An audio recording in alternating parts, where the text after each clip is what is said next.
Mana. Ashamaa kakafanii hordoftoota kabajamtoota chaayinaal fu'aal shawuu jalatti argamtan nageenyi kiyyaa bakki jirtan maratti isin bira haa ga'u jecha egaa akkam jirtu nageenyi badhaadhaa bakki jirtan maratti nagaanaaf ta'uu keessan hawwii kooti jechuudha. Egaa hordoftoonni ajalatti argamtan jechuudha hundi keessanuyyuu warri subscribe hin godhatin maqaa barreessuudhaan subscribe gochuudhaan nu hordofaa. Arramo waan bashannanaa waan nama bashannansiisu tokko isiniif qabadhee dhufee jira guyyaa har'aa jechuudha waan nama ajaa'ibuudha. Sunis wanti aan qabadhee dhufe jaarraadhumaa keessa waa baay'eetu argama sirriidha. Egaa kunoo nuti sarara waa baay'ee argaa jirra jechuudha. Anis waa xiqqoo waan isin bohaarsu isiniif qabadhee dhufee jira jechuudha. Sunis maa inni jettan egaa yeroo ammaa imaamaanis deenisii daansii jammaranii jiru jechuudha. Waa'ee tookii irratti jechuudha waa adda addaatiin wal qabata jechuudha bashannanni keenya irra. Egaa calallii tookii kan jedhamuudhaan jechuudha har'a paartii waaniidha. Paartii waanii isaa har'a isin daawwachiisee isin bashannansiisee gaafa guyyaa lammataa boriitu immoo paartii tuusaa isiniif qabadhee nu ba'a jechuudha. Egaa kunoo akkuma bukkee kootti isin agarsiisa jechuudha. Ayyeni me asiraan affeera manguddoo maqaan isaanii giifti duree alamiituu jedhamu kunoo asirratti isiniif fedha jechuudha.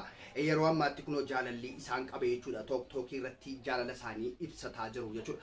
Egaa kuni jaarraa isa dhumaati jechuudha malee yeroo ammaatti qeerroonuu kun ijoollee xiqqoo shamarreen kunuyyuu warri jaalalli qabu kunuyyuu amma dhidhiisanii lolaa jechuudha. Amma immoo yeroo kun egaa kunoo waan haalaan ajaa'iba ta'e jechuudha kan isin daawwachiisuuf jechaa jiru. Waan ajaa'ibe tokko jira hammas immoo tokko wanti ajaa'ibe tokkotu jirti jechuudha.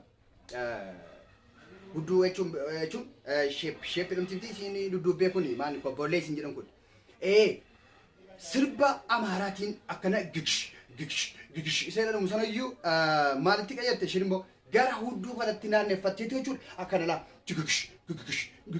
gigish gooti jechuudha. Kana kan baay'eedha ajaa'ibii kolfaan ajjeese jechuudha. Ani egaa har'a isiniif qabadhee egaa isiniif qabadhee isinis bohaarsuun barbaada. Kanaaf isiniif qabadhee dhufe egaa mee isinis nu waliin turaati. Egaan yaada qabdanu asirratti hundi keessanuyyuu kunoo toorri asirra jira kan waatsaappii feesbuukii wanta adda addaa asirra jira waan ta'eef yaada keessan waan sirreeffachuu qabnu achiin nu gorfachuu dandeessu. Nuti keessanii kabaja isiniif qabna ulfina guddaa isiniif qabna. Kanaafuu hundi keessanuyyuu share like gochuu immoo hin dagatinaa adaraa keessanii jechuudha. Maaliif nutis akka jabaannuuf jechuudha. Isin bashannansiisuus yaada tokkos barsiisota waan barsiisoo ta'anis waan adda addaa qabannee isiniif dhufna waan ta'eef like gochuu hin dagatinaa. Like yoo guutatanu like qofa osoo hin taane share illee yoo guutatan nu gammachiisa jechuudha. Amma baay'ee keessan yeroo isin share gootanu nan arga jechuudha. Namni hagam hanga share godhee natti hima jechuudha asirraa.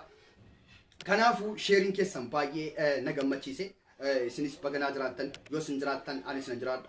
Yoo isin jiraattan anis nan jira jechuudha. Kanaafuu wal jabeessuun aadaa keenya haa ta'u. Walitti hinaafuu wal jibbuun nu barbaachisu. Yeroo ammaatti waliin taphannee waliin bashannanne yoo sammuu keenya sirreeffanne malee jireenyi addunyaa kun gabaabduudha. Guyyaa tokko kan hirqinfannee duunuufiyyuu walitti hinaafna baay'een keenya jechuudha. Kanaafuu mee har'a waan bashannansiisoo ta'an keessaa egaa hundi keessanuyyuu subscribe godhachuun dagatinaa oduu ho'aan akka dhufee isin bira ga'uuf jechuudha. Maaliif yeroo nuti asii waa gadhiifnu dafee isin bira ga'a jechuudha. Subscribe yeroo gootan jechuudha. Achi kaatiin notifiikeeshinii si bukkee jirtu harka mirgaa sana xaqqee godhatanii ol isa dhurra kaattu assalaamu alaikum dhufee xaqqee isin bira jechuudha. Kanaafuu Oromoon naannoo kamuyyuu hundi keetu kan afaan godha geessu jechuudha. Bashannanuu fi tapha qofa yoo barbaadde waan siyaasarraa bilisa ta'edha jechuudha. Chaayinaaliin kun siyaasni dhufee keessan galu bashannanuuf taphachuu qofa. Ilmaan Oromoo tokko taasisuu qofa jechuudha hojiin keenya asirratti. Kanaafuu ulfina guddaa isiniif qabna. Kanaaf isin jaallanna isin kabajna. Yaa shamarran keessatti immoo shamarran koo umriin keessan naaf dheeratu. Maaliif shamarran kanatti namni garaan jabaatu beektu. Kanaafuu shamarran naa jiraadhaa umriin keessan dheeratu. Maaliif baay'een keessan kan share gochuudhaan like gochuudhaan na jabeessitan baay'ee kan ajaa'ibsiifadhu shamarran jechuudha. Keessatti shamarran shawaa dabalatee jimmaallee kana baay'een keessan isin kan isin beekudha jechuudha. Ulfaadhaa galatoomaan jedha. Rabbiin haadha manaa imaaris isin godhuu jedha maali. Min ችግራለሁ waa tokko kanaaf akkasii jechuun barbaada. Egaa mee jaartittii tokko jaalalli ishee qabe yeroo ammaatti miidhama guddaa keessatti tookii irratti kan ibsataa jirtu jechuudha. Egaa calalliin keenya ungulaalee waan babbareedaa borillee qabanii dhufna jechuudha. Kun har'a waan nama ajaa'ibuudha jechuudha. Mee mucattii kana isin agarsiisa haal tokko mucaasii gara hudduu kana naannoftee jechuudha. Gigigsh. Ergasii asiin sirbamaadha kan nuti beeknu. Kun jechuudha. Isheen immoo ala gara maal ta'eef bara jijjiirame jechuudha. Bara yeroo jijjiiramu gara kam geeffame? Gara hudduu geeffame jechuudha. Gara hudduutiin akkan hudduu qofaan akka eegooti jechuudha. Sirba sana jechuudha. Egaa wantichis immoo guddaadha. Wantichi Allahu Akbar. Ilaaluun dhorkaadha. Ijoollee waggaa 18 gadi ilaaluun dhorkaadha. Dursa bu'ee jechuudha.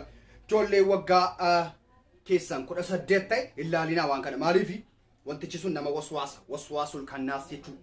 Waswaas.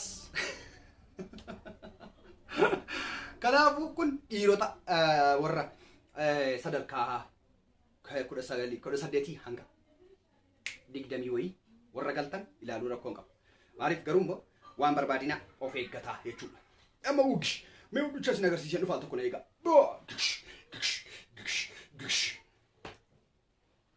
Mee ugicha wajjin fataa hidhaatii kotaa.